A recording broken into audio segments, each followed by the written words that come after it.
the one, the only, Ben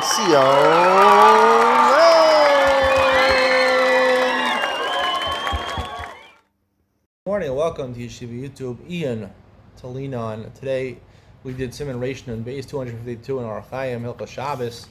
The basic theme of this Siman is that even though you're not to do Malach on Shabbos, if I start doing Malach on Shabbos and it continues by itself on Shabbos, for example, I set a trap for an animal, for the bear, and the bear walks in the trap on Shabbos. As long as I set up the trap on Shabbos, I'm not violating the Malach Seder of catching a bear on Shabbos.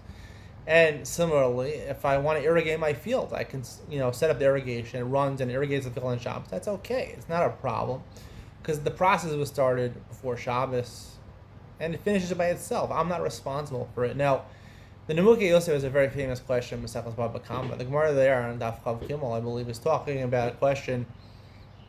One of the Arba Avos in the Zikin is Aish, right? You're responsible for your fire, right? If you have a fire, it goes and burns someone's field. You have wildfires in Canada, and they ruin the air in New York City. You're responsible. It was arson. You did it on purpose, or you were negligent. Even if you're negligent, you have to be shomer your Aish. You have to wash your Aish. You're those people in New York that breathe in all that terrible air and maybe, die early because it's like smoking 10 packs of cigarettes. You're responsible for it. You're responsible for Aish. Now, the Gemara has the question, Eiso Mishum Chitza or Mishum Amono? What's the nafka mean? Eiso Mishum Chitza basically means like I'm shooting an arrow. And when I shoot an arrow, it's like the fire, I let the fire start. I either lit a fire, I wasn't careful about the fire. And as that fire travels, it's like my arm is traveling with it. I'm continually lighting the fire. I think where has different nafkaminas are there. Or the Mishum Mamono is basically like my animal goes ahead and starts goring or something like that. I'm not responsible for the goring. I'm responsible for not watching it. But it's not like I'm taking the animal and goring with the animal. But fire, Mishum Chitzo, according to that explanation, is like I'm continuously lighting the fire. Every inch it travels, I'm lighting a fire. If that's true, and we pass Mishum Chitzo, the Milky Yosef says, how could a woman light candles on Erev Shabbos? It's the same thing. Eisho, it's fire. Havara is a malach on Shabbos. It's like she's lighting every second of Shabbos. Even though she started before Shabbos, doesn't make a difference. The answer is, I believe, I don't know what the Milky Yosef says, is that if you're learning the Sekas Gittin with me, as part of Daf Yomi, we talked about the difference in Gittin and Malachas Shabbos. For example, the Gemara is a case where the Gemara says in Hilchos Shabbos, if you have two letters written in red ink, and I write over them on black ink is considered superior to red ink, so I erased the red ink, did one malacha of mechika, and also a malacha of ksiva, because I did something new. So you're chayiv twice on Shabbos, for mochik and kosev. If I did it on get, right, it was red ink and black ink, right, one of the halachas of get has to be written lishma. So the red ink wasn't written lishma, but I trace over it with black ink, so even though by Shabbos it's a malacha, 2 times doing a malacha, it's ksava gabe ksava. I get it. It's not considered I wrote it lishma. It's not a ksiva lishma. I didn't do anything, even though I was machadish. I did something new. And I explained the differences. Is that by Shabbos malachas machshavas asra Torah. The Torah is worried.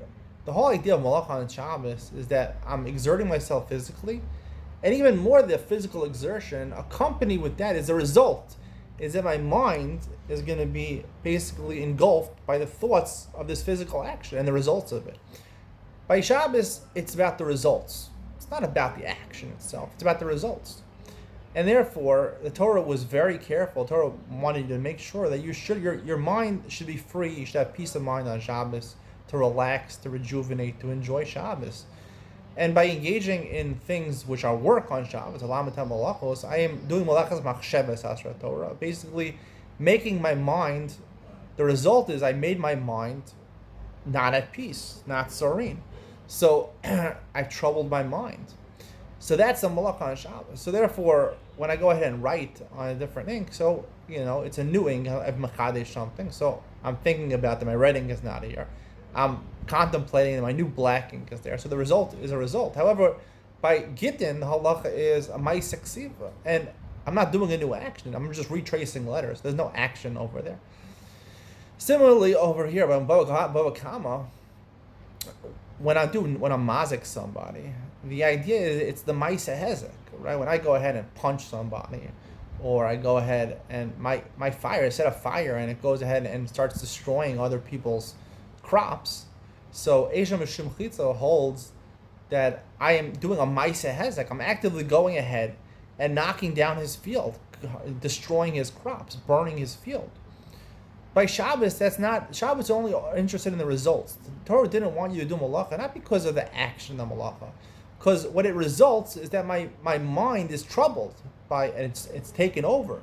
There's a hesach hadas. My mind is thinking about the malacha. It's Torah in the malacha. It's busy thinking about the results of my action, not the action itself, the results of the action. So therefore, when a woman lights candles on her Shabbos, right, she's not thinking about it once Shabbos starts. She's thinking about it while she does it. She did the malacha, lighting the fire, and she's thinking about doing it right and lighting the candles and saying the proper tefillah before Shabbos.